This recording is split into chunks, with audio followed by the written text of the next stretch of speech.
एक ऐसा एग्रीमेंट जिसने दलित रिप्रेजेंटेशन का फ्यूचर ही बदल दिया। सोचो, जब महात्मा गांधी जेल में ही अनशन पे चले गए तब बी आर अम्बेडकर को मजबूर होकर न चाहते हुए भी एक फैसला लेना पड़ा, और यह था पूना पैक्ट। तो आखिर क्या था पूना पैक्ट और क्यों इसे साइन किया गया? तो फ्यूचर के चैंपियन और माँ बाप के लाडलो, welcome to my channel. I am Sumit sir. इस वीडियो में हम बात करने वाले पूना पैक्ट के बारे में। तो विदाउट वेस्टिंग टाइम शुरू करते हैं Poona pact 1932।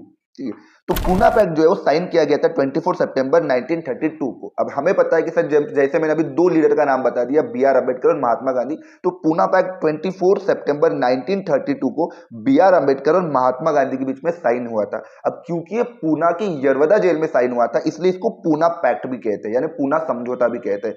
Poona pact was a historical agreement sign by B R Ambedkar and Mahatma Gandhi on 24 September 1932 at Yerwada central jail in Poona. तो महात्मा गांधी उस समय जेल में थे, ठीक है, तो क्योंकि वो सिविल डिसोबीडियंस मूवमेंट स्टार्ट करने वाले थे, सेकेंड फेज जो था सिविल डिसोबीडियंस मूवमेंट का गांधी जी ने रीलॉन्च कर दिया था, तो उन्हें जो वाइसरॉय थे उन्होंने जेल में डाल दिया था। तो कई सारे लीडर थे, तो महात्मा गांधी जब जेल में थे तो उन्होंने यरवदा जेल जो थी पूना की, तो वहां पे उन्होंने अनशन चालू कर दिया था क्योंकि पूना पैक्ट साइन किया गया था। क्या था सर पूना पैक्ट? तो पहले वो देखते। तो it resolve the dispute over separate electorate for depress class Dalit. तो सर जो दलित कम्युनिटी ना, उनको जो सेपरेट इलेक्टोरेट मिलना चाहिए, नहीं मिलना चाहिए, दलित को सेपरेट इलेक्टोरेट मिलना चाहिए या फिर रिजर्व सीट मिलना चाहिए इलेक्शन में, जो लेजिस्लेटिव काउंसिल के जो इलेक्शन होते थे, प्रोविंशियल लेजिस्लेटिव के जो इलेक्शन होते थे, उस इलेक्शन में दलित को सेपरेट इलेक्टोरेट मिलना चाहिए या फिर रिजर्व सीट मिलना चाहिए। ये जो डिस्प्यूट चल रहा था, इस डिस्प्यूट को ही खत्म कर दिया था डिप्रेस क्लास के। डिप्रेस क्लास के लिए जो डिस्प्यूट चल रहा था, इस डिस्प्यूट को खत्म कर दिया था पूना पैक्ट ने। कैसे? तो ये जो पूना पैक्ट है, इसने डिप्रेस क्लास, जिसे आज हम शेड्यूल कास्ट भी कहते हैं, उसको सेंट्रल लेजिस्लेटिव काउंसिल और प्रोविंशियल लेजिस्लेटिव काउंसिल के इलेक्शन में क्या मिली थी? रिजर्व सीट मिली थी। ये चीज याद रखना। क्या कह रहा हूं मैं कि सर जो पूना पैक्ट है वो डिप्रेस क्लास को, जिसे मैं शेड्यूल कास्ट कहता हूं, उसे रिजर्व सीट दिया था। कहां पर? प्रोविंशियल और सेंट्रल लेजिस्लेटिव काउंसिल के इलेक्शन में। लेकिन ये जो रिजर्व सीट पर जो डिप्रेस क्लास का कैंडिडेट नॉमिनेट होगा, उसको इलेक्ट करने के लिए जो इलेक्शन होंगे वो सेपरेट नहीं होंगे, वो जनरल इलेक्टोरेट होंगे। जनरल इलेक्टोरेट क्या है? तो सपोज ये हमारा कंट्री है इंडिया, और यहाँ पे एक कॉन्स्टिट्यूएंसी, और इस कॉन्स्टिट्यूएंसी पे कोई कैंडिडेट अगर खड़ा हो रहा है तो उसको इलेक्ट कौन करेगा?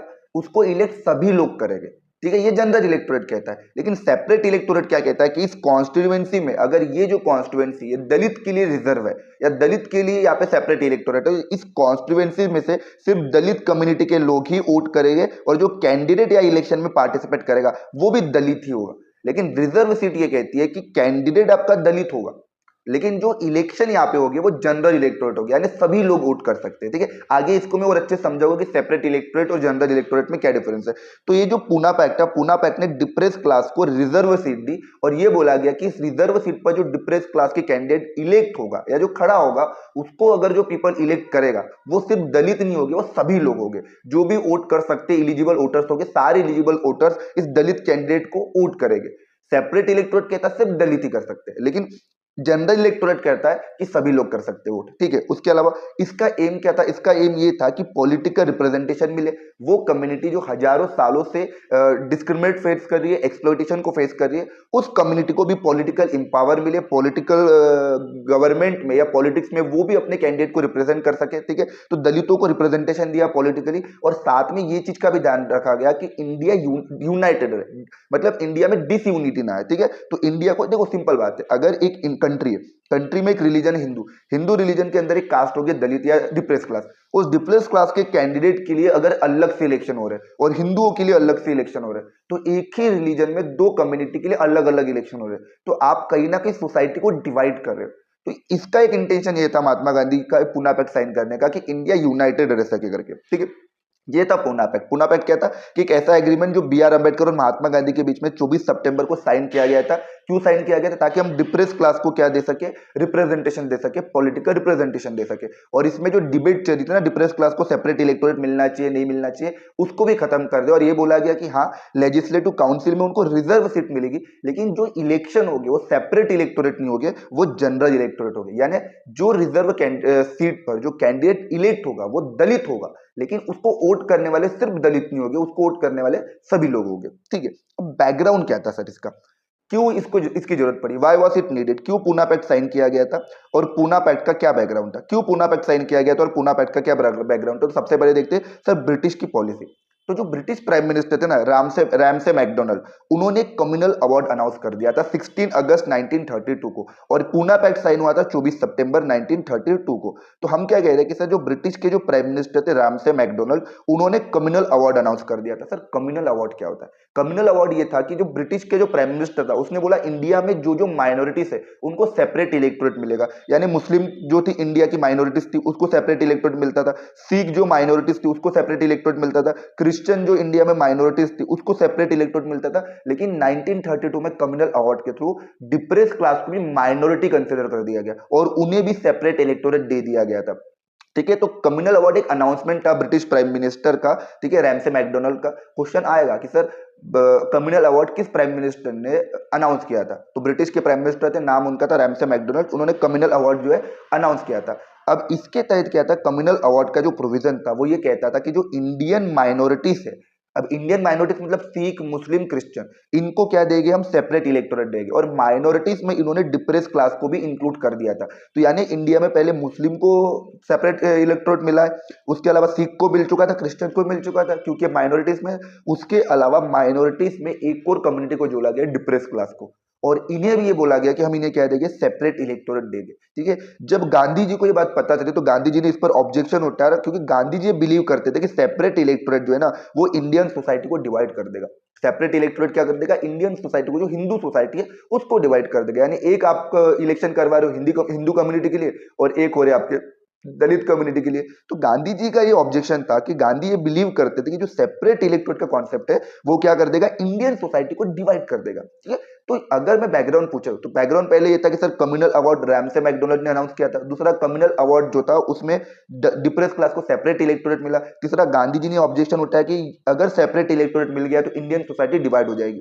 ठीक है, अब गांधी जी क्या करेंगे? गांधी जी अनशन पे चले जाएंगे, फास्ट अनटू द डेथ, आमरण अनशन पे। तो गांधी जी जो थे ना वो यरवदा जेल में थे पूना के, तो वहां पे उन्होंने अपना फास्ट स्टार्ट कर दिया। किसके अपोज में? इस कम्युनल अवार्ड के अपोज में। उन्होंने बोला जो डिप्रेस क्लास है उसको सेपरेट इलेक्टोरेट नहीं मिलना चाहिए। ठीक है, तो गांधी जी ने इस पर ऑब्जेक्शन उठाते उनकी बात को मनवाने के लिए जिद पर अड़ गए और वो अनशन पे चले गए। अब उन्हें पता है कि भैया अगर मैं बाहर होता तो मैं मूवमेंट करता, सत्याग्रह चलाता, लेकिन मैं जेल के अंदर हूं, तो गांधी जी ने यरवदा जेल के अंदर ही अब फास्ट शुरू कर दिया, अनशन शुरू कर दिया। और गांधी जी कोई छोटे मोटे लीडर नहीं थे, 1932 में बहुत बड़े लीडर बन चुके थे, जो सिविल डिसवर्स मूवमेंट स्टार्ट किया था, जिन्होंने नॉन कॉपरेशन मूवमेंट चलाया था, जिन्होंने रॉलेट सत्याग्रह किया था। तो गांधी जी बहुत बड़े प्रोमिनेंट लीडर बन चुके थे इंडिया के और कांग्रेस के। अब नेगोशिएशन का प्रेशर बी आर अम्बेडकर पे था कि इतने बड़े लीडर महात्मा गांधी की कल को जाके जेल में अगर डेथ हो जाती तो जो सोसाइटी है, इंडियन सोसाइटी में बी आर अम्बेडकर विलन बन जाते। एक ऐसा लीडर जो डिप्रेस क्लास को रिप्रेजेंट कर रहा है, नेक्स्ट टाइम अभी वो हीरो है लेकिन अगली बार विलन बन जाते। तो ये जो थे बी आर अम्बेडकर, उनको गांधी जी की लाइफ को बचाने का बहुत ज्यादा प्रेशर आ चुका था। ठीक है, तो to save Gandhi life and protect Dalit interest, Ambedkar negotiate.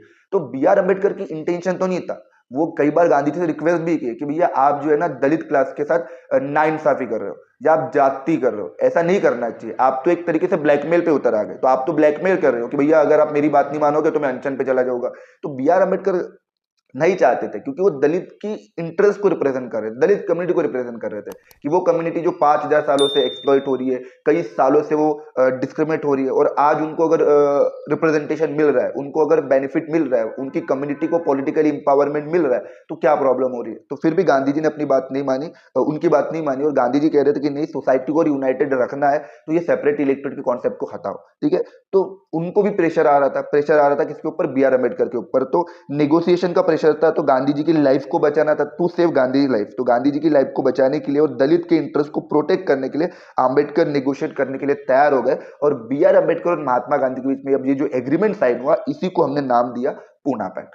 समझ में आ गया? अब ये पूना पैक्ट और कम्युनल अवार्ड, कई बार लोग पूछा जाता है कि पूना पैक्ट और कम्युनल अवार्ड में क्या डिफरेंसेस था। ठीक है, तो पूना पैक्ट के क्या क्या प्रोविजन थे, अब वो देखते हैं कि सर क्या क्या मेन प्रोविजन थे पूना पैक्ट के। तो पूना पैक्ट के तहत अब जो दलितों को डिप्रेस क्लास है, जो दलित थे, उनको जो सेपरेट इलेक्टोरेट दिया गया था कम्युनल अवार्ड के थ्रू, उसको विड्रॉ कर दिया गया। अब ये बोला गया कि जो डिप्रेस क्लास है आपका, जो दलित कम्युनिटी है, उनको सेपरेट इलेक्टोरेट नहीं मिलेगा।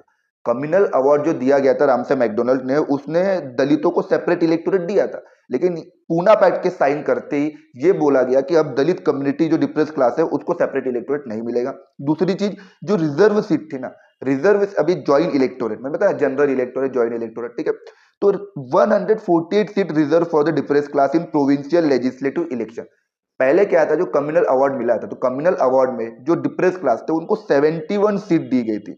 तो more than the communal award 71 seat reserve for the depress class. जो कम्युनल अवार्ड लाया गया था, जो अनाउंस किया गया था कम्युनल अवार्ड में डिप्रेस क्लास को 71 सीट रिजर्व की गई थी। कितनी सीट थी? 71। तो कम्युनल अवार्ड में डिप्रेस क्लास को 71 सीट रिजर्व की गई थी, लेकिन पूना पैक्ट में बोला गया कि नहीं, हम 71 नहीं, हम 148 सीट जो है वो रिजर्व करेंगे डिप्रेस क्लास के लिए। कहाँ पे? प्रोविंशियल लेजिस्लेटिव के इलेक्शन में, ठीक है, यानी मोर देन डबल। लेकिन आपको एक चीज याद रखना है कि ये जो इलेक्शन हो गए ना, ये सेपरेट नहीं हो गए, ये जनरल इलेक्टोरेट हो गए, ठीक है। उसके अलावा जो सेंट्रल लेजिस्लेटर है, जो सेंट्रल लेजिस्लेचर है, यानी जो हमारी सेंट्रल लॉ मेकिंग बॉडी होगी, जिसे आज मैं पार्लियामेंट कहता हूं, तो सेंट्रल लेजिस्लेचर में डिप्रेस क्लास के लिए 19% सीट रिजर्व होगी, ठीक है। तो सपोज अगर 100 सीट है सेंट्रल लेजिस्लेचर में, तो 19 seat should be reserve for depress class. तो 19% सीट जो है वो डिप्रेस क्लास के लिए रिजर्व होगी। उसके अलावा प्राइमरी इलेक्शन सिस्टम को लाया गया। अब क्या होता है कि मान के चलो एक कॉन्स्टिट्यूएंसी है, सपोज एक कॉन्स्टिट्यूएंसी XYZ दिल्ली पकड़ लो, तो ये दिल्ली में कोई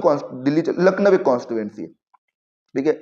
लखनऊ एक कॉन्स्टिट्यूएंसी है, और लखनऊ कॉन्स्टिट्यूएंसी में अब आप ये जो लखनऊ कॉन्स्टिट्यूएंट दलित के लिए रिजर्व है। किसके रिजर्व है? दलित के लिए। अब यहाँ पे दलित कम्युनिटी तो मान के जो 100 है, 100 पीपल है दलित के, तो 100 लोग आपस में इलेक्ट करके दो लोगों को इलेक्ट करेंगे। अब ये जो दो लोग हो गए, ये दो लोग जो हो गए, इन दो लोगों को इलेक्ट कौन करेगा? इन दो लोगों को लखनऊ के पूरे वोटर्स इलेक्ट करेंगे जो इलिजिबल्स हो गए। तो यहाँ पे ये बोला गया कि आपको इलेक्शन में वोट करना है, लेकिन ये जो वोट होगा सेपरेट इलेक्टोरेट की जनरल इलेक्टोरेट के थ्रू होगा। यानी पहले दलित लोग आपस में इलेक्शन करके दो कैंडिडेट को नॉमिनेट करेंगे कि भैया ये दो कैंडिडेट जो है लखनऊ कॉन्स्टिट्यूएंसी से इलेक्ट हो गए। अब ये जो लोग दलित कम्युनिटी पहले आपस में अपना इलेक्शन करवा के दो लोगों को इलेक्ट करेंगे, फिर वो दो लोग लखनऊ कॉन्स्टिट्यूएंसी में इलेक्शन में खड़े हो गए, फिर वो दो लोगों को पूरी कॉन्स्टिट्यूएंसी के वोटर्स जो है वो वोट करेंगे, ठीक है। तो पहले डिप्रेस क्लास जो होगा वो खुद अपने कैंडिडेट को चूज करेगा। डिप्रेस क्लास पहले अब देखो होता है ना, क्लास में अगर 100 बच्चे में 100 को तो ना आप मॉनिटर बना दोगे, तो आप किसी 2-4 लोगों को खड़ा करोगे और 2-4 लोगों को फिर पूरी क्लास इलेक्ट करेगी। तो वैसे ही यहाँ पे डिप्रेस क्लास अपने कुछ कैंडिडेट को नॉमिनेट करेगी, फिर उस कैंडिडेट को पूरे सभी लोग इलेक्शन में वोट करेंगे।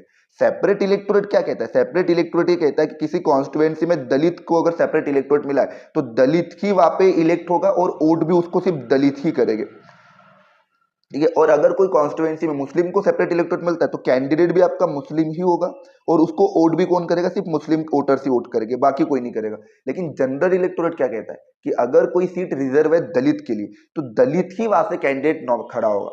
जितने भी कैंडिडेट खड़े हो गए, 4 हो रहे, 5 हो रहे, 6 हो रहे, 10 हो रहे, सब दलित हो गए। लेकिन वोटर्स कौन हो गए? वोटर्स सभी हो गए, चाहे वो दलित हो, मुस्लिम हो, upper caste lower caste, doesn't matter, voters सभी हो गए। इसको जनरल इलेक्टोरेट कहते हैं, वोट बाय ऑल, ठीक है। उसके अलावा फेयर रिप्रेजेंटेशन, इससे क्या होगा कि इससे ये होगा कि जो और एक और चीज पूना पैक्ट का 5वां पॉइंट ये था कि assurance of adequate representation public services institute की जितनी भी पब्लिक सर्विसेज थी, ये पूना पैक्ट के तहत ये बोला गया कि इंडिया में जितनी भी प्रोविंसेस है, स्टेट है, वहां पे जितनी भी गवर्नमेंट एजुकेशन है या जॉब है, वहां पे जो दलित क्लास के जो पीपल है, उन स्टूडेंट है, उनको प्रॉपर एजुकेशन दिया जाए, ठीक है। तो assurance of adequate representation in public services institute, तो जो पब्लिक सर्विसेज है, जो गवर्नमेंट जॉब है या एजुकेशन, गवर्नमेंट एजुकेशन इंस्टीट्यूट है, वहां पे सम सीट जो है ना वो किसकी रिजर्व होना चाहिए? डिप्रेस क्लास के लिए होनी चाहिए। तो पूना पैक्ट की 5 चीजें आपको याद रखना है सर। पूना पैक्ट के तहत डिप्रेस क्लास की जो डिमांड थी उसको हटा दी गई, उसके अलावा जनरल इलेक्टोरेट को लाया गया, रिजर्व सीट के कॉन्सेप्ट को एक्सेप्ट किया गया। जो कम्युनल अवार्ड ने 71 सीट रिजर्व दी थी डिप्रेस क्लास के लिए, वो बढ़कर 148 हो गई, और जो सेंट्रल लेजिस्लेचर था उसमें 19% सीट जो है रिजर्व दी गई। यानी आप ये बोल सकते हो कम्युनल अवार्ड ने सेपरेट इलेक्टोरेट दिया, लेकिन पूना पैक्ट ने सेपरेट इलेक्टोरेट को हटाकर रिजर्व सीट का कॉन्सेप्ट लाया। लेकिन वो रिजर्व सीट पर जो इलेक्शन होगा वो जनरल इलेक्टोरेट होगा। तो यहाँ पे मैंने एक ही वर्ड में डाल दिया कि सर जो पूना पैक्ट है वो डिप्रेस क्लास को रिजर्व सीट देगा, लेकिन ये रिजर्व सीट जो होगी वो इलेक्टेड होगी जनरल इलेक्टोरेट के थ्रू, ठीक है। उसके अलावा टाइमलाइन को अगर देखें तो 16 अगस्त 1932 को कम्युनल अवार्ड अनाउंस किया गया था। सितंबर 1932 को गांधी जी जो है वो फास्ट पे चले गए थे, और 24 सितंबर को पूना पैक्ट साइन किया गया था। तो ये टाइमलाइन आपको याद रखना है। अब यहाँ पे बोला कि सिग्निफिकेंस क्या था, पूना पैक्ट का इंपॉर्टेंस क्या था। सिग्निफिकेंस की अगर बात करूं तो क्या सिग्निफिकेंस था पूना पैक्ट का, तो यहाँ बोला गया पॉलिटिकल रिप्रेजेंटेशन स्ट्रेन दलित पॉलिटिकल रिप्रेजेंटेशन, कि दलितों का जो पॉलिटिकल रिप्रेजेंटेशन था वो ज्यादा स्ट्रांग हो गया। पहले नहीं था, पहले अपर कास्ट या जो मेजरली और वो पीपल जिनका रिसोर्सेस होते थे, जो वेलफेयर पीपल होते थे, जो रिसोर्सेसफुल होते थे, वो इलेक्शन में पार्टिसिपेट करते थे। लेकिन यहाँ ये बोला गया कि दलितों को भी पॉलिटिकल रिप्रेजेंटेशन दिया गया, उन्हें भी स्ट्रांग बनाया गया, ठीक है, क्योंकि पॉलिटिकली इंपावर होना बहुत जरूरी है। महात्मा गांधी ने दलितों के लिए, अगर आपको चैप्टर देखना हो नेशनलिज्म इन इंडिया, तो मैं लिंक नीचे डिस्क्रिप्शन में डाल दूंगा। वहां मैंने बताया कि महात्मा गांधी ने भी कई सारे स्टेप लिए थे दलितों की लाइफ को इंप्रूव करने के लिए। सत्याग्रह किया था उन्होंने, दलितों को हरिजन कहा था। लेकिन कई लीडर ये कहते थे नाम बदल देने से कुछ नहीं होगा, पॉलिटिकल इंपावर होना बहुत जरूरी है। अंधे का नाम नयन रख देने से उसको दिखना चालू नहीं हो जाएगा। उसी तरीके से डिप्रेस क्लास का नाम आप हरिजन रख देने से वो भगवान के बच्चे नहीं हो जाएंगे। उनको आपको कहीं ना कहीं, और उस भगवान के बच्चे की बात कर रहे हो जिन्हें मंदिरों में भी जाने की परमिशन नहीं मिलती थी, ठीक है। तो इसलिए पॉलिटिकल इंपावरमेंट एक ऐसा तरीका है जो उनकी लाइफ को इंप्रूव कर सकता है, उनकी कम्युनिटी को अपलिफ्ट कर सकता है, ठीक है।